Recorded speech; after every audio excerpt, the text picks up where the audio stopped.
Sarah is next in Albany, New York. Hi, Sarah. What's up? Hi, Dave and Rachel. Thanks for taking my call today. Sure. How can I help?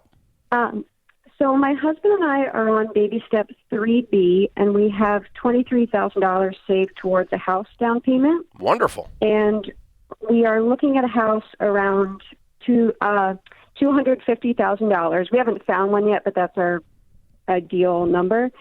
And my husband's parents have told us that they have money for us, and their words are, you can either have it now or after we die.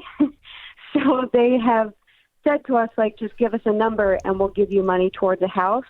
And my husband and I are feeling a little icky about it because they gave us money for our wedding, and that didn't go so well that time around. What do you mean it didn't go well?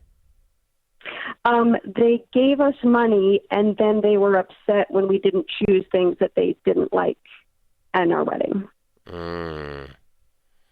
Okay. How long you been married? 3 years. Okay. So it's pretty new. I mean, relatively speaking, coming out of that event and having that, it's like if it was 15 years ago, it'd probably be a different discussion, but it's just been 3, so it's pretty recent.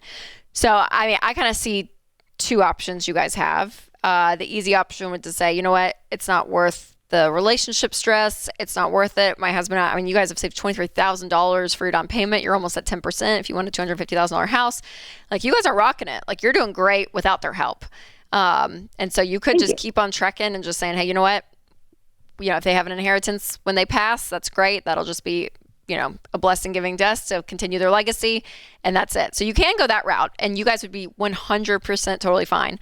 If you went the route where you said, okay, maybe we do take a little now to help us kind of jumpstart the house process, you would just have to have extremely clear boundaries and lots of communication, and it to the point that you're like, okay, you know what? This happened at the wedding. Have you guys had a conversation about what happened with the wedding and the money? Definitely not, because it got really awkward. Yep. His mom actually hung up on him because we didn't do something right with the flowers that she wanted, and it was the first time she had ever hung up on him. So it was a really weird situation, and it felt strange.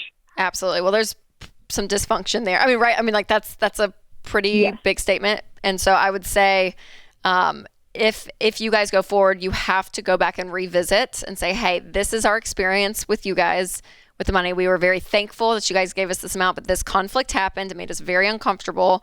And so how can we assure that that's not going to happen again? That if we choose to use this money in a way that maybe you don't approve of the house we're going to buy, how is that going to make you guys feel? We don't want to make you uncomfortable. We don't want to make you angry. So if it's easier for the relationship, maybe we just hold off.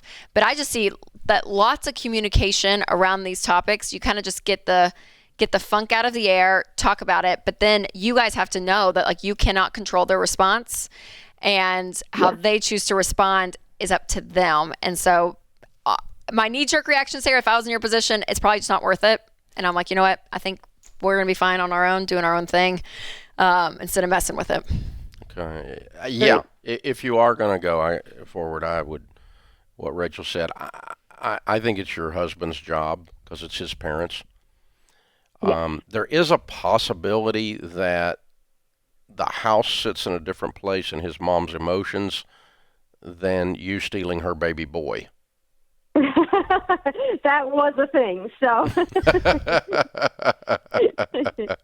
in other words, she might not be as emotionally invested in the house deal as she was in the wedding deal.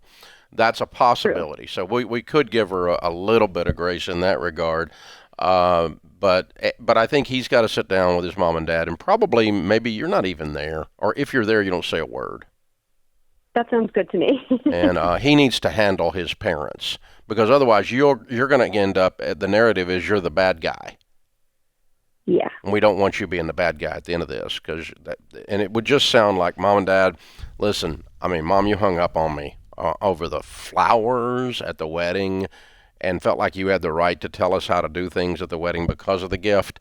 If this gift for the home has that kind of a thing going, it's not worth it, and we don't want to do it.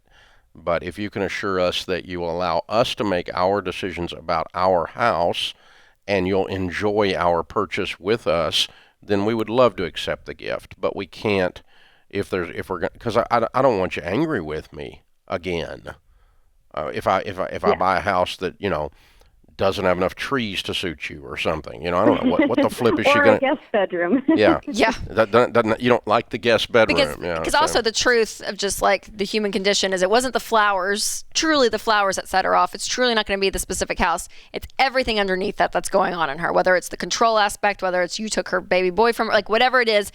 There's that underlying thing that's under there that's kind of her issue. Yeah. And so it's just to the point of like, okay, do you want to face it? And honestly, money, I talk about this in my book, Know Yourself, Know Your Money, the boundaries that you have to have in relationships with people, whether it's friendships or in-laws or family, whatever it is, that those boundaries are so crucial because money makes things so strange. Yeah. And you choosing not to take the money is not you avoiding it. I think it could be you guys being wise and just saying, you know what, there's other issues there that she has. And more than likely, it's a reflection of her, and that may not have changed in 3 years. If you think that having that conversation will clear it up, then you can consider it. If you think there's a 50-50 chance that conversation clears it up or less, don't consider it. Just walk away.